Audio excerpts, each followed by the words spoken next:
Hi friends, welcome to RV Telugu కథలు. Hi friends, నాన్నే నా ప్రాణం సిరీస్ స్టార్ట్ చేస్తున్నాము. అందరూ చూసి నచ్చిందా నచ్చలేదా కామెంట్స్ ద్వారా తెలుపండి. మా సిరీస్ ఎలా ఉందో కూడా చూడండి. సబ్స్క్రైబ్ చేయండి ఫ్రెండ్స్. లైక్, షేర్, కామెంట్ చేయండి, మర్చిపోకండి ప్లీజ్. నాన్న నాన్న నా స్కూల్ బ్యాగ్ ఎక్కడ పెట్టారు మీరు?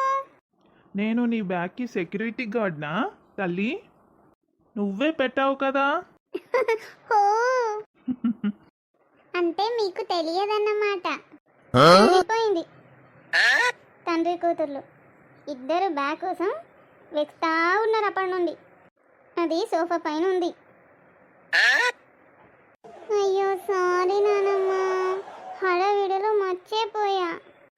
హాయ్ నానమ్మ. చెప్పరా సుంటా, వచ్చావా? నీకోసమే ఎదురు చూస్తుంది చిన్ని అప్పటి నుంచి. అవునా నానమ్మ? అవునరా. చిన్ని ఈరోజు టెస్ట్ అంట, చదివావా? చదివినరా, కాకపోతే ఆ ప్రశ్నలే వస్తే బాగుండు. అలా కాదమ్మా, చదివితే ఏ ప్రశ్న వచ్చినా భయం ఎందుకు? భయం ఏమి ఉండదు కదా. అంకుల్, నేను కూడా అదే అనుకున్నాను. మరే కానీ పేపర్ చూశాక అర్థమైంది.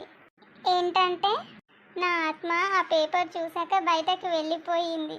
డైలాగులు బాగానే కొడుతుంది. స్కూల్కి టైం అవుతుంది. నడవండి ఇక పిల్లలు. Thanks for watching this video. Please do like, share and subscribe to RV Telugu కథలు.